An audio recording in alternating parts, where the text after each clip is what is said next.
주님의 말씀입니다. 경청하십시오. 맨 나중에 만삭되지 못하여 난 자 같은 내게도 보이셨느니라. 나는 사도 중에 가장 작은 자라. 나는 하나님의 교회를 박해하였으므로 사도라 칭함받기를 감당하지 못할 자니라. 그러나 내가 나된 것은 하나님의 은혜로 된 것이니 내게 주신 그의 은혜가 헛되지 아니하여 내가 모든 사도보다 더 많이 수고하였으나 내가 한 것이 아니요 오직 나와 함께 하신 하나님의 은혜로라. 아멘. 사람이 사용하는 언어에도 습관이 있습니다. 다양한 말을 사용하는 것 같지만은 자연스럽게 반복적으로 사용하는 말이 때때로 우리 입에 굳어질 때가 있습니다. 우리 입에 익은 언어의 습관이 기도할 때도 드러나고 또 대화를 나눌 때도 나타납니다. 생각이 우리의 언어를 만들어낸다고 생각하시지만은 때때로 우리의 언어의 습관이 우리의 생각까지도 바꾸는 힘이 있다. 의학계나 또 심리학계에서는 이미 연구 결과로 발표가 된 내용들입니다. 널리 알려진 사실이죠. 그래서 우리가 언어를 어떻게 사용하는지 이게 굉장히 중요합니다. 그런데 가만히 보면 어떤 분 유독 부정적인 말의 습관이 몸에 밴 분이 계시기도 하고요. 또 항상 긍정적인 말이 습관으로 입에 밴 분들이 계십니다. 그리스도인들도 예외는 아니죠. 습관적으로 사용하는 말이 있습니다. 아멘, 할렐루야, 또 아버지,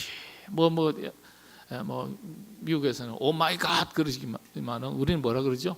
아버지 그러다가 조금 이렇게 좀 강조하면 아버지. 뭐 또 좋은 때로 할렐루야, 아멘. 우리 기독교 수천 년의 전통에 뭐라고요? 할렐루야 그러면 아멘. 여러분 그러시는데 과거에는 그러지 않았다 그랬죠. 아멘 하면 그렇죠. 여러분 여호와입니다. 아멘. 사제나 제사장이 아멘 하면 어떻게 해요? 여호와 이렇게 대답하는 것이 우리 교회의 수천 년 된 전통입니다. 구약 시대로부터까지 이어진 겁니다. 요거는 좀 바뀌었죠.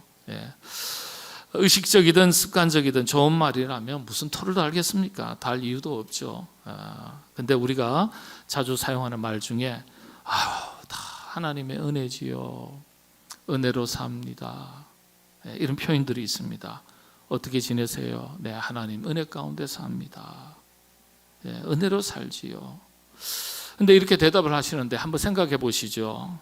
정말 중요한 말이고 소중한 믿음의 고백이지만은 우리가 때때로 그 의미를 잘 깨닫지 못하고 습관적으로 사용하는 말이기도 합니다.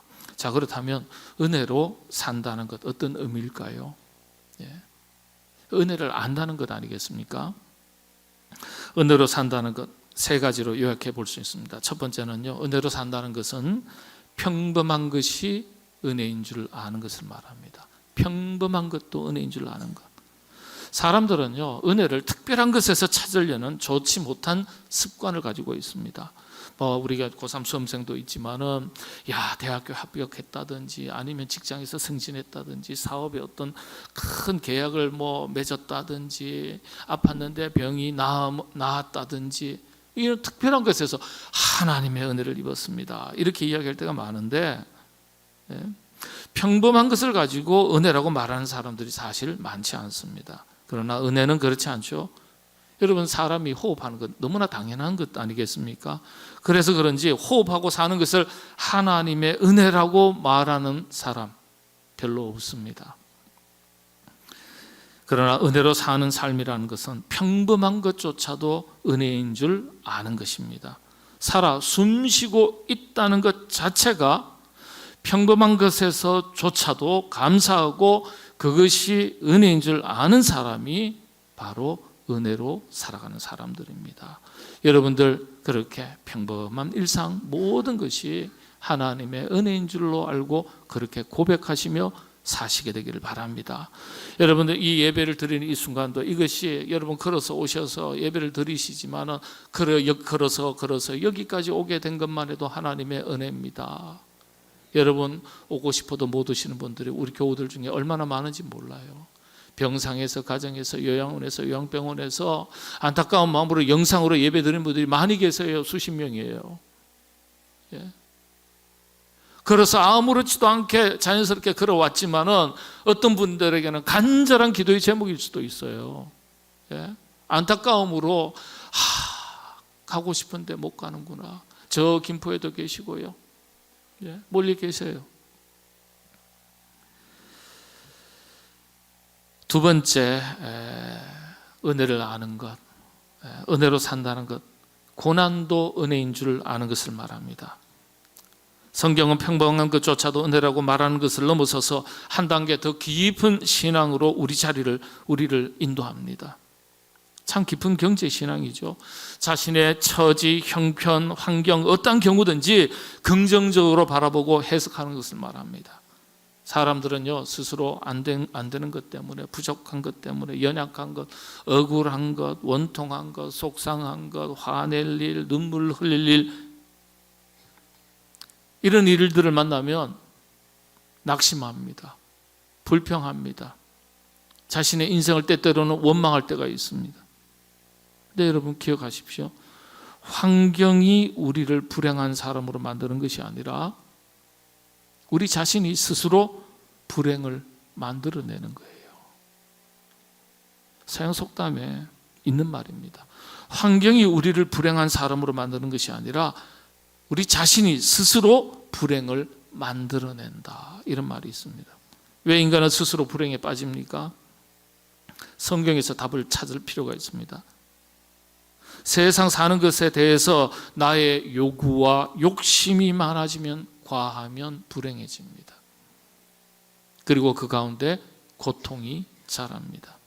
만족과 감사를 모르면 그런 거 아니겠어요? 욕심이 잉태하여 죄가 자라고, 죄가 장성하여 사망에 이르게 된다. 성경 말씀 기준으로 우리가 우리 자신을 비춰봐야 되죠. 죄라는 것은 고통을 의미하는 거죠. 만족과 감사를 모르는 자리에 욕심이 자라고, 욕심이 자라는 곳에 고통도 함께 자라는 법입니다. 여러분, 그래서 지족하는 것, 족한 줄 아는 신앙, 그게 얼마나 귀한 신앙인지 모릅니다. 여러분들, 그래서 평범한 것도 은혜인 줄 알지만 더 깊어지면 때때로 만나는 고난도 그 속에 하나님의 뜻이 있는 줄로 믿고 연단하여 더 큰 은혜를 주실 줄로 믿는 믿음이 있기 때문에, 그래서 고난도 은혜인 줄 아는 거예요. 사도 바울이 고난당하는 것이 내게 유익이다 했습니다. 여러분들도 그런 믿음의 고백을 가지고 살아가시게 되기를 바랍니다. 마지막 세 번째, 여러분들 은혜로 사는 것, 은혜를 아는 것, 자기답게 사는 것을 말합니다. 여러분, 우리는 짐승처럼 살 수 없습니다. 왜 그렇죠? 우리는 사람이기 때문에. 사람은 사람답게 살아야 됩니다. 사람이 짐승처럼 살 수 없고요, 짐승이 사람처럼 살 수 없는 거예요. 철학에서 본질이라는 단어를 이렇게 설명합니다. 그것으로 하여금 그것답게 하는 것, 그것 되게 하는 것, 이게 본질이라는 사전적인 의미예요. 한마디로 그것다움, 자기다움을 말하는 겁니다. 장미꽃은 장미꽃다워야 되고, 할미꽃은 할미꽃다워야 되고요, 가을이니까 국화는 국화꽃다워야 돼요. 본질을 잃지 않아야 자기 가치를 지니게 되는 거예요. 사람으로 치면 자기다운 거예요. 그래서 가치 있게, 보람 있게, 의미 있게 사는 것이, 이 사는 것에 전제되는 것이 자기다움입니다. 자기다움, 자기답게 사는 것. 그래야 가치 있게 사는 것이고, 보람 있게 사는 것이고, 의미 있게 사는 거예요. 우리 그리스도인들에게 있어서 자기답게 사는, 그렇다면 첫 걸음은 어떤 것입니까? 사도 바울의 고백에서 찾아볼 수 있습니다. 곧 하나님의 은혜를 아는 것입니다. 사도 바울이 뭐라고 고백합니까? 나의 나된 것, 자기답게 사는 것, 다 하나님의 은혜다. 이게 첫 번째 발걸음이에요. 사도 바울은 이렇게 나의 나된 것, 자기답게 살게 된 것이 다 하나님의 은혜라고 말하는 거예요. 은혜를 깨닫고 나니까 자기다운 삶을 살기 시작하는 거예요. 사도로서 자기답게 산 거예요. 이처럼 하나님의 은혜를 알면 그 은혜에 맞는 자기 인생을 살게 됩니다. 자기다움을 찾으면서 살아가게 됩니다. 그래서 은혜를 모르면 자기다움을 잃는 것이나 다름이 없습니다. 하나님의 은혜를 알고 사는 것과 모르고 사는 것은 전혀 다른 삶이죠. 하나님의 은혜를 깨닫게 되면, 그렇지 않습니까? 우리가 얼마나 보잘것없는 존재인지, 그럼에도 불구하고 하나님께서 우리를 사랑하시되, 그래서 우리가 얼마나 사랑받고 사는, 은혜받고 사는 존재인지 깨닫게 되고요. 그리고 우리가 어떻게 살아가야 할 것인지 깨닫게 됩니다. 사도 바울의 위대한 믿음의 고백을 본받아서 여러분들이 어떠한 형편과 처지 가운데 살아가시더라도 항상 하나님의 은혜 가운데 살아가고 있음을 깨닫게 되시기를 바랍니다. 그리고 항상 감사, 그리고 그 은혜에 합당한 자기답게, 하나님 백성답게, 하나님 자녀답게, 그리스도인답게, 일꾼답게, 재직답게, 피택 되시고 임직을 앞둔 분들 임직자답게, 하나님의 부르심을 따라서 자기답게 열심히 살아가시는 여러분 다 되시기를 바랍니다.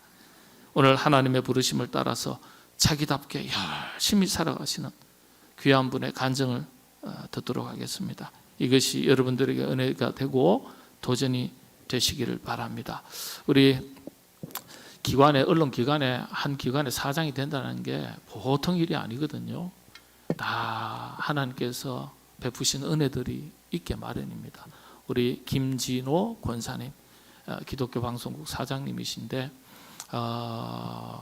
우리 감리교 성도님이세요. 그러다 보니까 우리 권사님은 이제 안수 집사님과 장로님 역할들을 하시는, 원래는 감리교는 장로님이 없었어요. 우리 장로교 배워가지고 나중에 장로님 만드는데, 권사님이라는 게 이제 장로님의 역할을 하시는 그런 분이십니다. 우리 나오실 때 크게 환영의 박수로 맞이하겠습니다. 예. 한 20분에서 한 30분 귀한 간증 나눠주시겠습니다.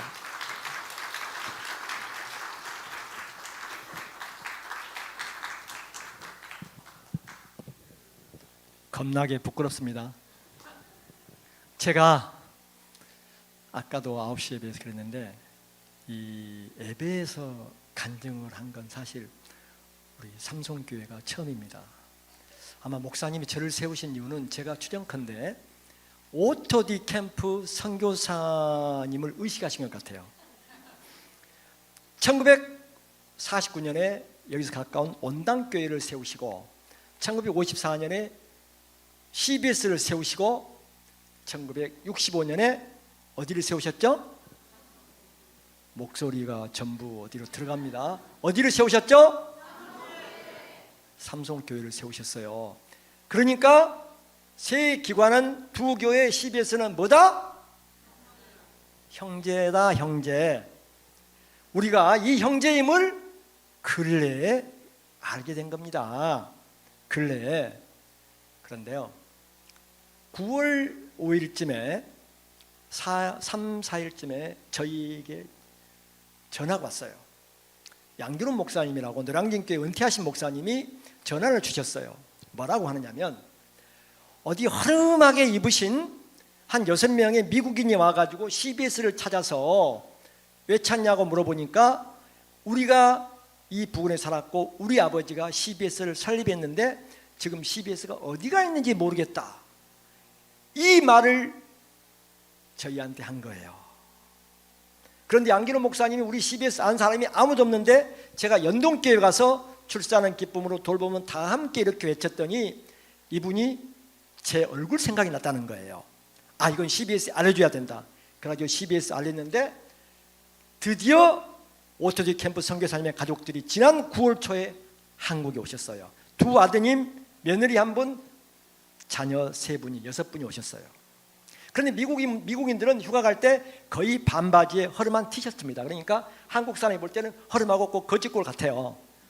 근데 그렇게 얘기를 하시는데, 이분들에게 CBS에서 때가 그 말을 듣자마자, 오 주여, 하나님 아버지, 제가 그렇게 기도하고 찾을 때는 나타나지도 않고 연락처를 찾을 수도 없더니 드디어 주님이 저희의 기도를 들어주셨군요.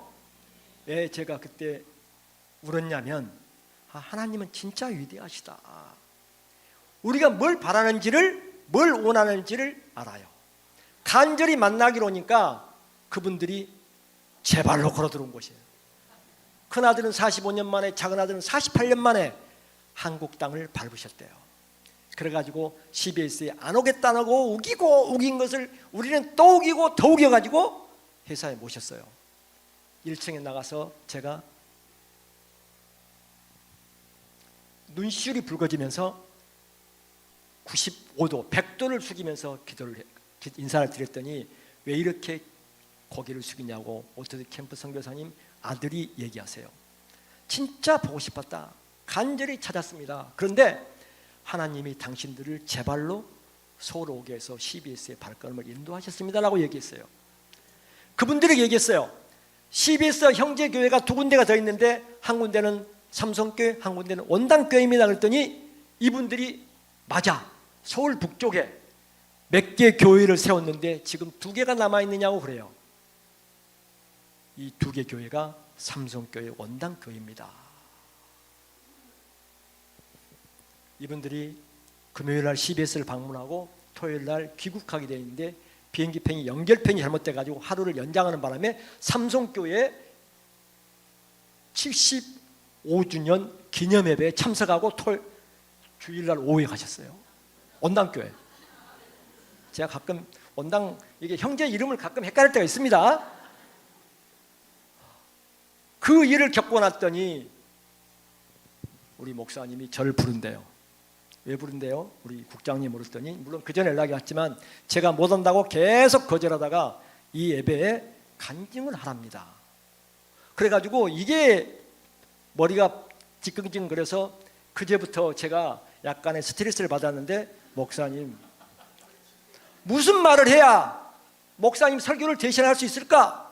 어떤 말로도 불가능하다는 판단을 하고 하나님 제가 주님 무슨 말을 할까요? 라고 어젯밤에 10시 반쯤에 또 계속해서 고개를 숙이고 묵상을 했더니 성경책 앞에 놓고 바로 주의 은혜다. 이 성경 말 찬양이 딱 떠오르면서 내 평생 이렇게 나가는 거예요. 내 평생 살아온 길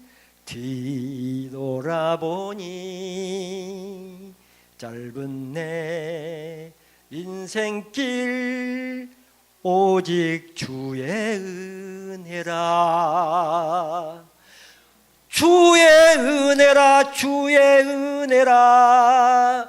내 평생 살아온 길 주의 은혜라, 주의 은혜라.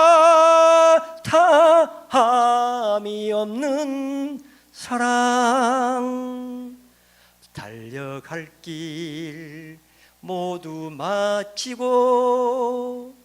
주 얼굴 볼 때 나는 공로 전혀 없도다.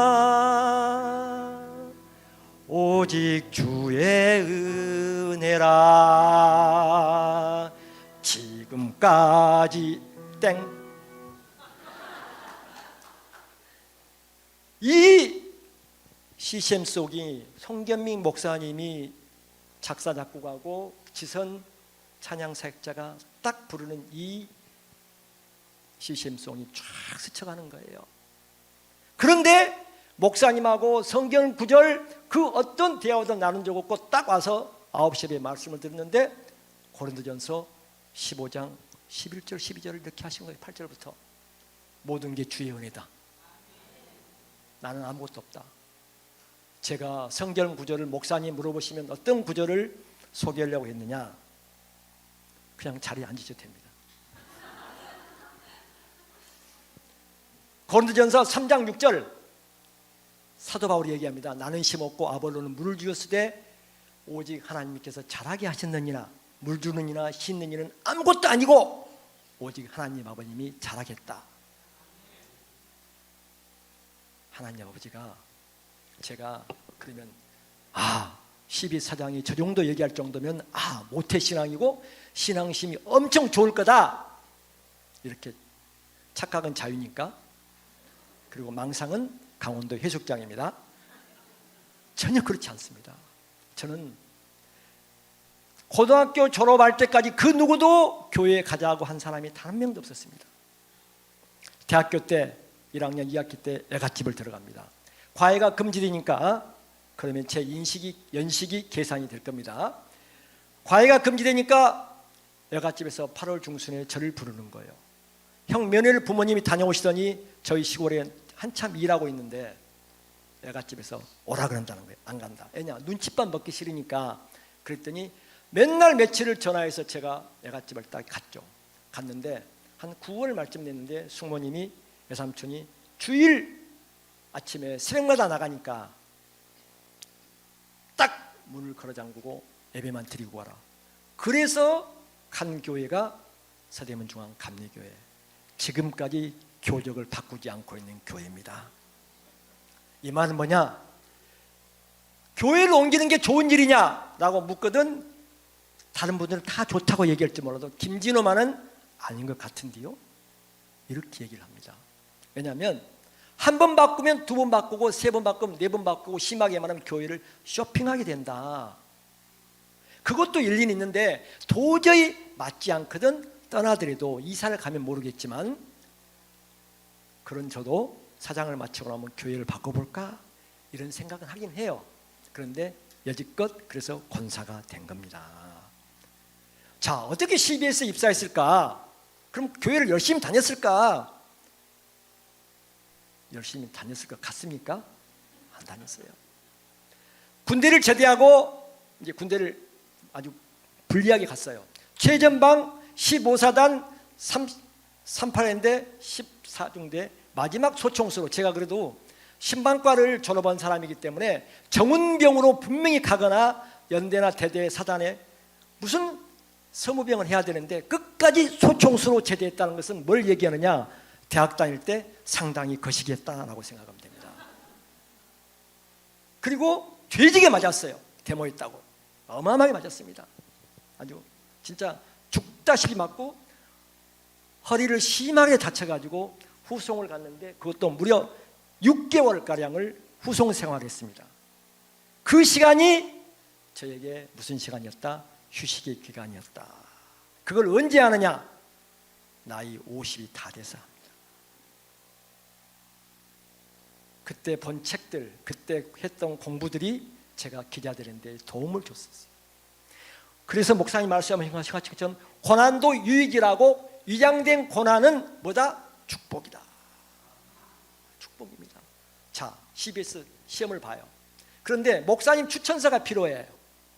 그런데 교회를 떠난 지가 지금 한 4, 5년이 돼요. 군대 한 근 3년 졸업하고 군대 떠나고 한 2년에서 한 4, 5년이 되는데 벼룩도 낯짝있다고 교회를 갈 수가 없어요.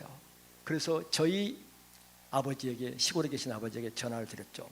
아버지, 우리 동네 뒤에 그게 동암이에요. 동암교회인데 동암교회에서 목사님 추천장 좀 받아주세요. 그랬더니 야, 나도 안 다니고 너 엄마도 안 다니는데 어떻게? 근데 아버지, 엄마. 그랬더니 아버지 말이 그래. 너희 엄마면 가능하다. 왜냐? 너희 엄마는 교회 목사님이 불쌍하다고 맨날 뭘 갖다 준대요. 햇것만 하면 쌀도 갖다 줘, 보리쌀도 갖다 줘. 저희 집이 시골 부자였거든요. 그러니까 고구마, 감자, 뭐 참기는 고춧가루까지 다 갖다 준대요. 그래서 저희 어머니 제가 지나고 보면 이분이 이제 돌아가실 때는 집사님이셨는데 이 말씀을 실천했던 것 같아요. 성경 구절을 보면 주님이 얘기합니다. 주라. 그리하면 후히 돼요. 우리 대빵 아시죠? 이걸 후히 돼요. 누르고 흔들어 넘치도록 채워주신다는 주님의 말씀을 몰랐지만 긍휼함으로 실천했던 것 같아요. 그래서 목사님한테 그렇게 줘서 딱 아버지가 가서 우리 작은 아들놈이 이렇게 CBS 기독교 방송 기자시험을 보려고 하는데 목사님 추천서가 필요하다는데 목사님 좀 써주시면서 그러니까 그 목사님이라는 분이 일순간에 주저없이 아이고 이 아주머니 얼마나 잘하셨는데 제가 당연히 써드려야죠. 딱 해서 제가 받아서 회사에 제출하려고 딱 보니까 목사님이 아니고 전도사님이에요. 저는 사문서 위조를 통해서 CBS에 입사를 했어요. 그런데 더 중요한 것은 면접할 때 물어보면 뭐라고 답할까 전전긍긍하는데 사도신경도 안 물어, 주기도문도 안 물어, 잘하는 찬송가 또 부르라고도 하지 않아, 찬송 구절도 요구하지 않고 목사님 추천서가 전도사 추천서인 것을 보면서도 묻지도 않아. 아무도 안 봤어. 그리고 뭐 축구 잘하냐, 뭐 논문은 잘 썼다, 뭐 영어 성적은 별론데 국어 성적이 너무 좋다, 막 이런 얘기만 하고 만약에 합격하면 올 거냐라고 묻는 거예요. 그래서 제가 당연히 합격한다면 가문의 영광으로 생각하겠다 그랬죠. 자, 논문 시험, 논문 제목을 하나님이 가르쳐 주세요. 제가 그 목사님 추천서, 전도사님 추천서를 받으러 딱 갔는데 9시에 어느 방송에서, 라디오 방송에서 택시를 탔는데 설교 말씀이 나오는데 딱 그 말씀을 다 외웠어요. 그래가지고 논문 제목이 이와 비슷한 게 나오면은 딱 쓰겠다고 기승전결에 서론, 본론, 결론에 서론에 쓰겠다고 작심했는데 그대로 나온 거예요. 전환 시대에 처한 기독교 방송의 사명. 서론을 듣도 보지도 못한 교회 개혁을 했던 분의 이름을 딱 쓰면서 그 성경 구절도 딱 쓰고 CBS가 지금 이럴 상황이다, 대한민국 이럴 상황이다 해가지고 무려 30분도 안 된 상황에 1페이지로 긁어버립니다. 그러니까 이걸 그때는 몰랐어요. 지나서 가만히 들어보니까 결정적인 순간이 옵니다, 삶에. 그러니까 우리가 예수님 하나님을 이제 인격적으로 만난다는 얘기하는데 저는 인격적으로 만났는지 모르겠는데 뭔가 허전해요. 워싱턴 특파원 생활하는데 뭔가 부족해. 부인이 있고 자녀들이 있고 친구들 주변에 많고 일이 바쁜데도 딱 일 끝나면 새벽 1시쯤에 일을 대부분 마무리하는데 거기 시간 새벽 1시, 한국은 아시죠? 그러면 뭔가 허전하고 쓸쓸한 것 같아요. 외롭기도 하고. 근데 그때 뭘 보냐면 CBS 텔레비전을 봐요. CBS 텔레비전이 2주 뒤에 나옵니다. 그러면서 내가 사는 게, 제가 사는 게 내가 잘나서 열심히 일해서 모든 게 되는 게 이게 아닌 모양이다. 그러면서 이제 한 번도 성경책을 본 적이 없는데 44살인가 3살 때 특파원하면서 성경책을 제대로 끄집어냅니다. 그러니까 마태복음, 마가복음, 누가복음, 신약만 대충 읽었던 거, 그리고 잠언이 워낙에 훌륭한 지침서라 그래서 잠언 본 것 말고는 구약부터, 구약을 딱 보면 그러잖아요. 하나님이 딱 천지를 창조했다 딱 나오잖아요. 그런데 진화론의 창조론보다 우선시대의 인문학 교육을 철저히 받았던, 그리고 철학과 인문학 공부를 깜냥이는 되게 많이 받던 놈인지라 안 들어왔던 거예요. 그래서 그때 성경을 보는 거예요. 그러니까 뭔가 딱 한 방을 딱 때려 맞고 보는 성경은 예전에 본 것과 달라요. 그러니까 아는 만큼 보인다 그러는데 그때 성경을 보기 시작해서 그때도 몰라. 그러면서 와서 또 뭐 정치부장하고 뭐 이렇게 막 하니까 잘 나가, 바빠. 그리고 정치인들하고 많이 놀아. 그러니까 그게 세상인 줄 알아. 다시 말하면 뭐냐면 일에 미쳐 있어가지고 새벽 5시 50분에 출근하고 저녁 집에 들어가는 시간이 아무리 빨라도 11시 반이에요. 출근을 CBS로 하고 회사 집이 바로 옆 건물 목동에.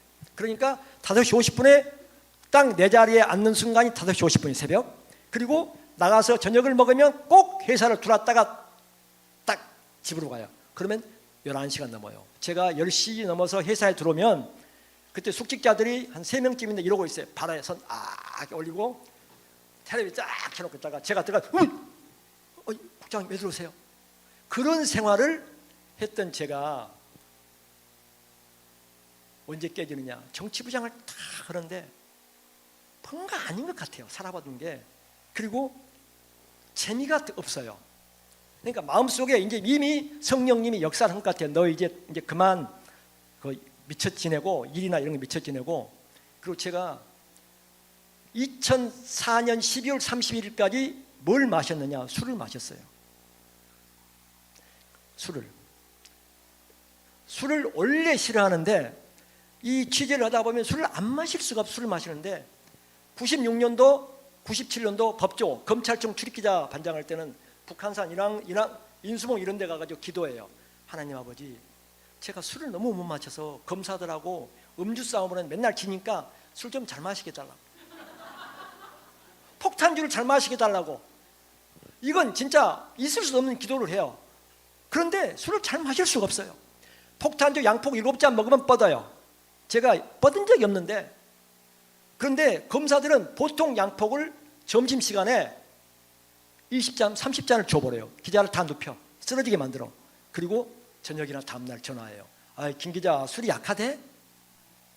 이런 검사들이 주로 특수부 검사들이었어요. 그리고 나서 제가 미국 가가지고 2004년 10월 12일 날 갔는데, 올해를 기점으로 내가 하기 싫은 것 한 가지는 죽어도 하지 않는다. 음주를 아예, 포도주든 맥주든 그 어떤 술도 예배 안 된다. 딱 끊었어요. 그럼 지금까지 술이 마시고 싶었을까요? 안 마시고 싶었을까요? 포도주 한 잔, 엄청 더울 때, 올처럼 땡볕 나고 40도 가까이 갈 때도 맥주 한 모금이 생각나지 않아요. 그건 뭐냐? 체질적으로 술이 싫은 사람이에요. 그런데도 기자 생활한다고 지기 싫어서 경쟁심 때문에 술을 마셨는데, 그런 저런 것들, 그리고 제가 어느 순간 이제 그때 CBS 창사 55주년 기념식을 하고 엄청 바쁜 그날 밤에 이제 쓰러집니다. 겨울이에요. 쓰러져가 실려가요. 실려가지고 다음날 깨어나가지고 눈을 딱 떠서 병원 창밖으로 보이는 63빌딩에서 반사대에서 비치는 그 햇살이 그렇게 아름다울 수가 없어요. 진짜 하나님이 빛이 있으라 태양을 창조하신 하나님이 그때 스쳐가는 거예요. 그때부터 인생이 변곡점이 생깁니다. 바뀌어. 뭐가 바뀌냐면, 이제는 읽는 성경이 창조주가 아니고서는 이런 말을 할 수 없는 말들이 너무너무 많은 거예요. 왜 인간이 내 기쁨이 없을까? 늘 불안하고 초조, 긴장, 불안, 염려가 생겼을까? 그런데 주님의 말씀을 딱 읽으면 마음이 평안해져요. 세상에 그 어떤 것도 우리에게 평안을 주지 않아요. 순간적인 기쁨을 주고 쾌락을 주고 유희는 돼. 지나보면 어떤 것도 기쁨이 되지 않아. 그런데 성경을 딱 보면서 말씀 듣고 하면서, 하나님 아버지 저에게 평안을 주옵소서. 저 긴장합니다. 저 떨려요. 부담스러워요. 여기서도 저 떨려요. 주님이 저를 평안을, 그러면 마음이 쫙 내려가는 듯한 느낌을 가져요. 그래서 뭐냐? 항상 기뻐하라, 쉬지 말고 기도하라, 범사에 감사하라는 이 말씀은 데살로니가 전서에 있지만 창조주 하나님이 주신 말씀으로 믿습니다. 우리가 기뻐요. 내가 무지무지 기뻐. 그러면 자, 우리가 노래방을 가. 노래방도 안 간 지가 2005년 1월 1일부터 노래방을 안 가요. 노래방을 가면 노래를 부르면 즐거워요. 저 혼자 산에 다니면서 찬양 부르고 CCM 부르면 너무너무 즐겁고 막 기뻐. 주여! 막 이래요. 그럼 어떤 사람들이 지나가다 속으로 미친놈이야 그럴 거예요. 그래서 이거 제가 갑자기 주님 이름을 부르고 싶어서 깨친다 그래요. 산에서. 그러면 그 사람들이 그럴 거예요. 저놈이 미쳤나 보다. 근데 크리스찬들은 성령님 임재하는 모양이다 이렇게 생각해요. 자, 다윗이, 언약궤가 다윗성으로 들어와요. 들어올 때 다윗이 춤을 춰요. 그런데 그때 바지가 다 벗겨져. 아예 없어. 그때는 팬티가 없는 세상이니까 다 내려가. 그것도 모르고 다윗은 춤춰. 이유가 그러면 미갈이 뭐라고 하느냐? 왕이 채신머리 없이 하나님은 미갈의 태문을 닫아버렸다. 하나님 무슨 말씀이냐면, 주님이 기쁘고 성령님이 지금 임재해가지고 내가 너무너무 기쁘고 감사해서 막 흔들고 싶어. 그러면 하나님은 더 기뻐하신다. 그래서 하나님 우리를 기쁨의 존재들로 창조하셨는데, 우리의 죄성 때문에 늘 모든 것을 근심 걱정해요. 모든 것을. 그런 삶을 살다가 딱 회개하고 넘으면서 성경을 딱 보는데,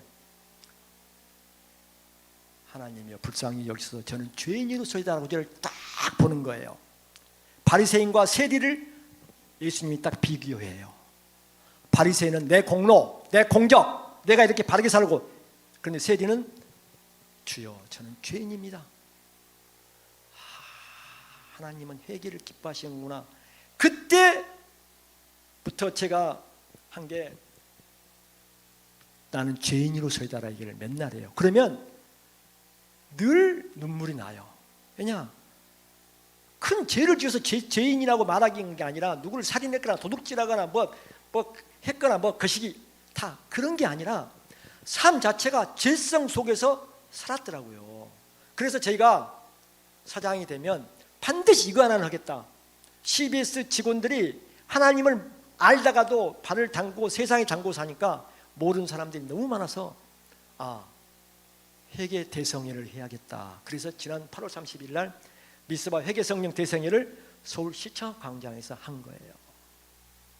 자, 일이 안 풀린다. 이건 팁이에요. 일이 안 풀려. 그때 뭘 하느냐? 그때 교회에 오셔서 아니면 엎드려서 회개부터 시작해야 되는 생각이에요. 주님은 우리가 회개할 거 있어야 돼. 아니 모든 게 에브리띵 있어 회개예요. 순간적으로 나쁜 맘 먹는 거, 순간적으로 교회 그래서 자 주일 성수 하지 않았다. 죄 아니라고 말하죠. 맞아요, 죄 아니에요. 그런데 하나님 아버지 제가 주일 성수를 하지 못해 죄송합니다. 말이라도 해야 돼. 말이라도. 왜냐? 주님은 그 말을 들으세요. 그래 네가 알구나. 야 김집사야 너 안다. 됐어. 그래서 특히 자녀 교육을 시킬 때 뭐 할 때 제가 저희 아들놈한테 폭언도 많이 했습니다. 그리고 아들한테 엄청나게 회개를 했어요. 잘못했다. 미안하다. 그럼 이놈이 응어리가 풀렸대요. 아빠가 어떤 때는 미웠대요. 어떤 때는 미웠대요. 그리고 우리 동료들 저기 지금 동료 앉아있지만 동료들한테 제 한 바로 후배들은 저한테 욕 돼지게 먹은 사람 많아요. 일 못한다고. 제가 일이 우선이. 그래서 이게 하나님이 진짜 창조주가 맞구나. 성경을 읽어보세요. 우는 자와 함께 울고 즐거운 자와 함께 즐거워하라. 최고의 공감이에요. 오리를 가달라면 십리를 가져라. 속옷을 벗어달라 그러면 겉옷을 벗어달라면 속옷까지 벗어 다 줘라. 오른밤 왼밤 얘기하는 대로 세상에 그런 식으로 해서 공감 갖지 않고 그런 식으로 있을 때 동조하지 않을 사람 단 한 명도 없어요. 성경은 진리구나. 제가 잠언을 읽어보면 논어예요. 논어 맹자 중용대학 사서 3경까지는 제가 다 못 읽었는데 읽어보면 말은 너무너무 멋있어. 그리고 어느 자리 가서 논어나 맹자나 이게 사서 3경 구절을 쫙 중국 고사상을 던지면 어마어마하게 멋있어. 특히 그런 말은 누가 많이 쓰냐? 검사장들이 퇴임 때 많이 해. 그건 잘난 체는 거예요. 그런데 성경은 한마디로 요약해버려요. 한마디로. 두 마디도 필요 없어. 그래서 진짜 지금까지 살아오면서 하나님을 빨리 한 사람들이 그렇게 부러워요. 어릴 때부터 다닌 사람들이 제가 볼 때는 그렇게 부러워요. 그리고 그런 말을 해요. 진짜 교회 다녀서 그리고 살다 보면 잘 되고 못된 것은 세상 기준이니 하나님 기준이 아니에요. 자, 제가 사장 선거 될 때 14명이 경쟁했어요. 그럼 떨어진 13명은 하나님 이분들이를 싫어해서 묘해서 저주해서 그럴까? 천만에요. 쓰임새가 다른 거예요. 세상에서 대통령이 됐다고 하나님으로 축복받았다. 그러면 대통령 떨어진 사람 축복 안 받고 국회의원 당선된 사람 축복받고 국회의원 당선 안 된 사람은 하나님으로부터 전혀 아니에요. 쓰임새가 다 달라요. 저는 교회 가면서 가장 먼저 천국 간 분들이 누굴까를 생각해 봤어요. 토요일 날 오셔서 교회 청소하신 분 1번, 주일 날 식당 봉사하는 분 2번, 성가대 서시는 분들 3번. 이런 순으로 하나님은 천국을 영접하실 것 같아요. 예수님은. 이유가 뭐냐? 그 달란트에 맞게 너희들이 내 집을 지키느니라고, 내 집을 청소하느니라고, 내 집을 봉사하고 섬기느니라고 이렇게 고생 많이 했다. 목사님, 장로님 죄송합니다. 먼저 우선권을 주실 것 같아요. 이런 말하는 사람 들어보셨어요? 목사님 장로님 앞에서? 그러니까 무슨 말씀이냐면 주의 은혜가 딱 임하면 교회 직분이 아무 필요가 없어요. 필요가 없어. 왜냐? 늘 천국 같은 느낌이 들어요. 제가 화를 우리 직원들한테 하도 실망합니다. 의도적으로 화를 내요. 왜냐? 기강잡기에서 내고 돌아서서 웃어요 혼자. 그러면 그걸 제가 발각된 적이 한 두세 번 있는데, 사장님 화낼 때는 언제 갖고 웃냐고 그래요. 야, 의도적으로 내는 거야. 그래, 진짜 화날 때가 별로 없어지는 거예요. 별로. 이게 제가 쓰러져서 그리고 지나온 길을 다 돌아보니까 대학 간 거, 그리고 외갓집 들어간 거, 군대서 그렇게 다쳐가지고 이건 반신불수가 될 수밖에 없는 상황인데 누군가를 보내줘가지고 제 등에서 주사기로 피를 뽑아서 내후반 천장이 피가 솟구쳐서 적시는 이런 상황들, 그리고 미국에서 운전하다가 0.1초 차이로 내 앞에 트럭이 12톤 트럭이 지나가는 걸 비낀 것 등등, 삶에 지나오면서 하나님이 개입한 게 너무너무 많은 거예요. 지금 이 순간도 제가 진짜 우리 삼성교육 아니었으면 이 자리에 절대 안 서요. 진짜 절대는 내버라는 말입니다. 지금 이 예배 시간에 목사님 대신에 선다는 게 얼마나 부담스럽고 두려움이 있는지 겪어보지 않으신 분들은 모실 겁니다. 그래서 사장 되면서 제가 CBS는 어떻게 해야 된다? 하나님 중심으로, 예수님 중심으로 가야 된다. 그리고 제가 이런 말 합니다. 하나님이 기뻐한 일을 하면 우리가 필요한 것들 덤으로 주신다는 그 신비의 법칙을 알게 될 것이다 라는 얘기를 수도 없이 되뇌이고 얘기를 합니다. 자, 위층에 계신 분들, 자녀 키우신 분들 제 말을 잘 들으세요. 목사님 말씀하셨어요. 입으로 증언해요. 제가 사장 된다고 선거에 출마하니까 지금 몸의 질병으로 고통 중에서도 기쁨으로 극복하고 있는 제 동기가 있어요. 입사 동기가. 이 친구가 뭐라 그러냐면 그래요. 진호야, 너 사장 될 줄 알았어 그래요. 왜? 네가 우리 잔바리 때 CBS가 월급이 제때 안 나오고 하도 힘드니까 내가 나중에 사장 돼야겠다 얘기를 했대요. 제가. 저는 기억이 없는데. 근데 그 얘기를 제 동기들은 다 들었대요. 김진호가 저 개떼 같은 놈이, 별 볼 일 없는 놈이 사장 된다는 얘기를 했다는 거예요. 28살에 그런 얘기를. 그래서 자녀를 키울 때 어떻게 하시느냐, 이건 진짜 제가 62년생이니까 연식이 꽤 됐습니다. 이건 진짜 우리 후배 자녀 키운 분들에게 말씀드리면, 진짜 내 자녀를 대통령을 만들고 싶어, 재벌 총수를 만들고 싶어, 우리 삼성교회 목사님을, CBS 사장을, 그리고 어느 자리를 만들고 싶어, 교수를, 의사를.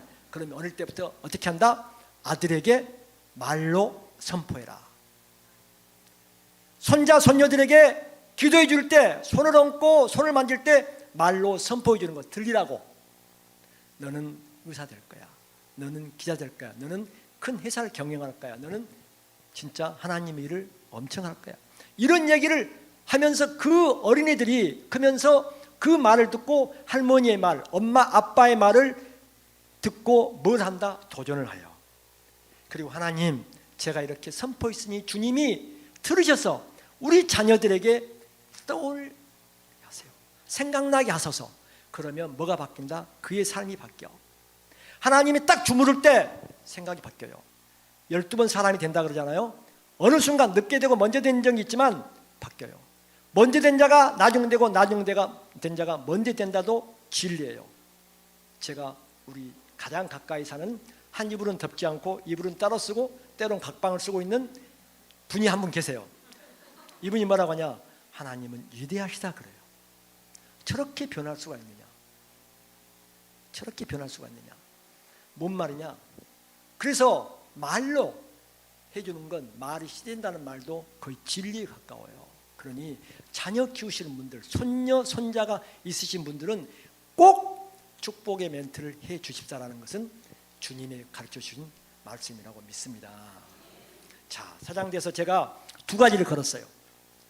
하나는 띵크 지저스 크라이스트, 바로 이걸 저희 CBS 건물 내 예배에다 다 걸어놨어요. 왜냐? 이게 CBS의 슬로건이다. 왜냐? 우리는 살면서 하나님 예수님을 때론 많이 잊고 지내요. 그런데 늘 생각하고 묵상하고 기도하고 지나가면서 한마디라도 기도하는 거. 항상 기도하란 말은 뭘까를 생각해 보면 자기 전에도 기도하고 일어나서 기도하고 걸을 때도 기도하고 그리고 친구들하고 입하고 할 때도 기도하고 그리고 선교는 뭐다?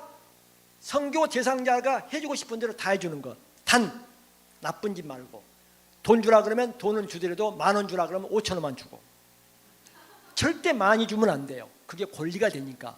밥 사달라 그러면 짜장면 사주고 처음부터 한 5만 원, 10만 원짜리 사주잖아요. 그럼 나중에는 그보다 더 좋은 걸 사줘야 돼. 그러니까 처음에는 약한 거 사줘야 돼. 줄 때 그리고 약한 거 드려야 돼요. 왜냐? 인간이 권리가 되면 끝까지 바라거든. 주는 사람은 지쳐가는데 이것도 요령이에요. 지혜. 좋게 말하면.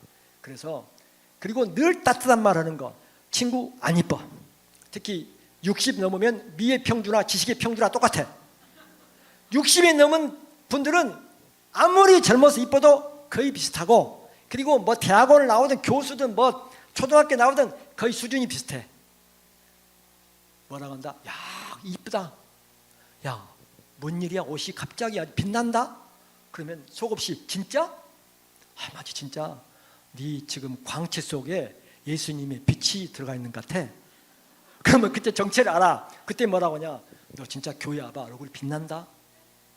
이런 식으로 계속 꼬드기는 거, 유혹하는 거, 이게 전도예요. 뭐 어려운 거 있는 것 같지? 아니야.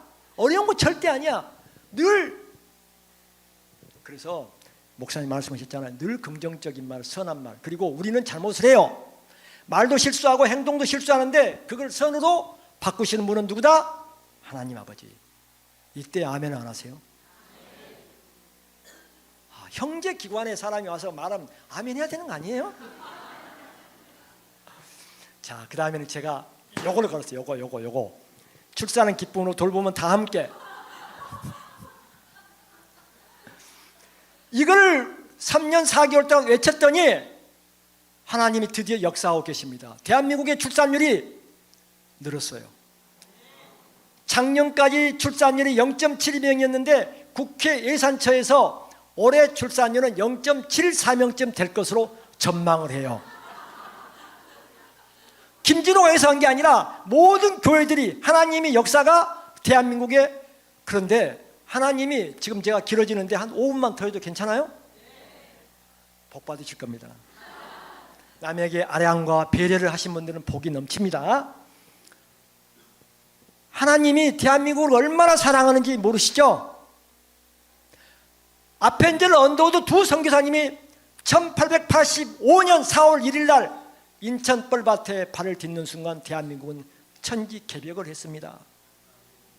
140년 선교 역사에 세계에서 이만큼 잘 먹고 잘 살고 지금 우리가 먹고 사는 것은 18세기에 귀족, 왕족들이 먹는 것보다 더 잘 먹고 살아요.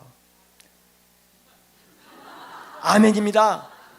베르사 이후 궁전 가보신 분들 많을 거예요. 가보세요. 우리가 쓰는 지금 양변기 있나요?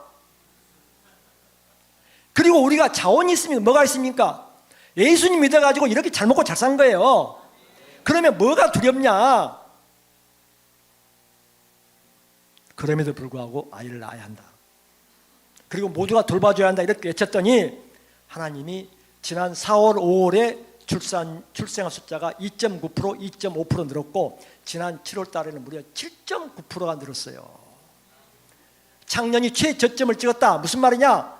하나님이 역사하면 대한민국 출산율은 급반등을 한다. 자, 북한 통일도 마찬가지예요. 주님이 하십니다. 오토드 캠프 선교사님이 온당교회, CBS, 삼성교회를 설립한 목적이 뭐냐? 1번 북한 선교, 2번 대한민국 선교. 저분이 하나님의 선교적 사명을 멈출 수가 없다. 아드님들이 그렇게 얘기하는 거예요, 저한테. 북한 선교는 어디 교회가 가장 먼저 한다? 삼성교회 그리고 온당교회, CBS가. 자, 우리나라가 통일이 이제 됐어. 어떻게 됐어? 그러면 이 한강 이북, 이쪽 북쪽에 있는 교회들이 가장 먼저 북한으로 달려가야 된다. 그 다음엔 중국. 이 소중한 사명을 우리 모두 갖고 있습니다. 자, 위대한 사람이 위대한 일을 할까요? No. 아무것도 아닌 놈이 위대한 생각, 하면 위대한 일을 하는 겁니다. 누구로 인해서? 하나님 아버지로 말미암아서. 자, 마지막 화면 띄워주십시오. 성전 사무장. 제가요 말했죠. 뭐 뛰어난 놈이 아니에요. 진짜 잘난 놈도 아니고, 보세요. 뭐 잘생긴 게 있습니까? 키가 1m 80이 넘습니까? 보면 제가 여자라 그래도 별로 좋아하지 않을 것 같아요. 그런데요, 딱 어떤 분한테 딱 찍히고 나니까 삶이 바뀌어요. 찍히고 나니까 CBS 기자 되고 싶지 않았어요. 그런데도 하나님이 딱, 그런데 한 가지는 필요해. 세상에 신은 있다. 그리고 순수함이 중요해요. 또 하나, S와 NO 할 때 무조건 S를 하는 거. 저희 아버지가 그래요. 너 키울 때 한 번도 아니요라는 얘기해 본 적이 없다. 밤늦게 그 산길을 걸어서 마실 심부름을 가라 그러면 네, 늘 네. 틀렸어. 내가 중요해요. 네. 그게 뭐냐? 순종, 청종. 하나님 순종이 제사보다 낫다고 그러잖아요. 그게 너무너무 중요한 거예요. 그러면 인생이 바뀝니다. 자, 성전 사무자 뭔 말일까요? 아까 했으니까 아신 분들 아실 거예요. 별성 볼견 일사 없을모 놈자.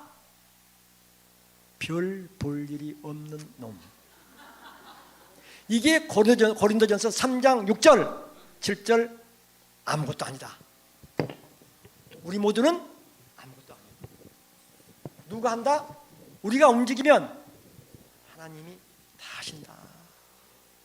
그래서 별 볼 일 없는 놈도 이렇게 하는데, 여기 계신 분들은 다 별 볼 일이 있으신 분들이세요. 다. 그리고 우리 모두는 늘 자긍심을 가져야 돼요. 자존감은 하나님을 믿는 것 그 자체, 예수님을 우리 구주로 영접한 것 자체가 우리의 자존감을 심어준 거예요. 어깨를 펴고 걷는 거. 주님의 역사가 이 자리에 참석해서 예배를 드리는 우리 삼성교회 모든 장로님, 집사님, 특히 권사님, 제 직분이 권사인지라 성도님들께 임할 것으로 믿습니다. 그리고 이것도 또 맛배기입니다. 떨어뜨리는 거. 자, 우리는 늘 위대한 일을 하고 별 볼 일 있는 삶을 살 것으로 믿습니다. 감사합니다.